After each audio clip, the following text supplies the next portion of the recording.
Perkenalkan, nama saya Yulia Kristina. Saya kelas PKK 5 semester 1. Saya akan menjelaskan materi bab 3 tentang Kitab Kejadian. Di sini saya akan menjelaskan apa itu Kitab Kejadian. Kitab Kejadian adalah urutan pertama dalam Kitab Pentateuch. Kitab Kejadian terdiri dari dua bagian besar. Yang pertama itu narasi sejarah awal yang memuat asal-usul manusia, dan yang kedua narasi para bapa bangsa yang memuat asal-usul bangsa Israel. Narasi asal-usul manusia, bagian awal Kitab Kejadian yang mendiskusikan narasi penciptaan, dan para ahli ilmu pengetahuan memakai kriteria-kriteria objektif ilmu pengetahuan, terutama ilmu eksakta, hingga muncul ketegangan. Kedua landasan itu mempertahankan landasannya masing-masing.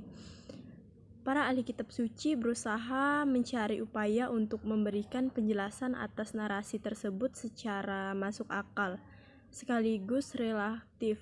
Salah satu upaya efektif memberi penjelasan yang masuk akal atas penciptaan itu adalah menggunakan pendekatan historis, penciptaan, kritis, dan kontribusi ilmu sastra. Secara umum, para ahli kitab suci membagi bagian pertama Kitab Kejadian ini dalam urutan narasi. Yang pertama, penciptaan alam semesta terdapat di Kitab Kejadian bab 1. Yang kedua, dosa dan hilangnya Taman Eden terdapat di Kitab Kejadian bab 2 dilanjutkan sampai bab 3. Yang ketiga, dosa Kain, sisilah nenek moyang terdapat di Kitab Kejadian bab 4 dilanjutkan sampai dengan bab 5. Selanjutnya, para raksasa terdapat di Kitab Kejadian bab 6. Selanjutnya, narasi air bah terdapat di Kitab Kejadian bab 6 dilanjutkan sampai bab 9. Sisilah para bangsa terdapat di Kejadian bab 10. Narasi Menara Babel terdapat di Kitab Kejadian bab 11. Dan yang terakhir, sisilah nenek moyang bagian kedua terdapat di Kejadian bab 11. Narasi asal-usul bangsa Israel. Bagian kedua Kitab Kejadian memuat narasi asal-usul sejarah bangsa Israel. Narasi-narasi ini beredar secara lisan dari waktu ke waktu di antara suku-suku bangsa Israel.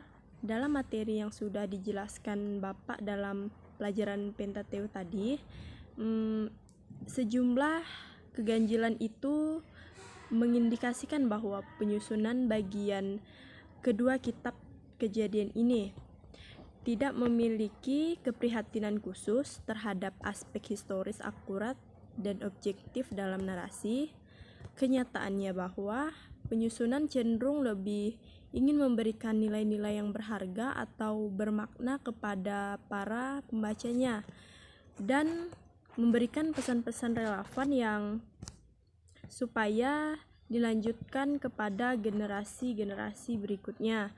Ada dua hal penting yang harus kita pelajari di dalam Kitab Kejadian ini. Yang pertama itu daftar sisilah menjadi sarana bantu yang memungkinkan munculnya wawasan menyeluruh terkait suatu periode sejarah yang panjang, serta memberikan gambaran sintesis terkait relasi antara sejumlah suku bangsa.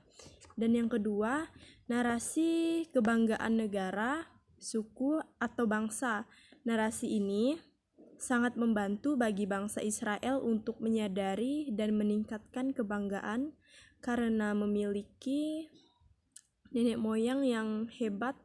Misalnya, narasi kecantikan Sarah dan Ribka dan kecerdikan Yakub. Secara garis besar, narasi para bapa bangsa atau asal-usul sejarah bangsa Israel terbagi menjadi beberapa urutan. Yang pertama itu sisilah keturunan Terah terdapat di Kitab Kejadian bab 11 ayat 27 dilanjutkan sampai 36. Yang kedua, narasi keluarga Abraham terdapat di Kitab Kejadian bab 12 ayat 1 dilanjutkan sampai 25. Yang ketiga itu keluarga Ishak terdapat di Kitab Kejadian bab 25 ayat 19 dilanjutkan sampai dengan 27. Dan yang keempat itu keluarga Yakub, terdapat di kitab Kejadian bab 28 dilanjutkan sampai 36. Dan yang terakhir, narasi anak-anak Yakub terutama Yusuf terdapat di kitab Kejadian 37 dilanjutkan sampai dengan 50.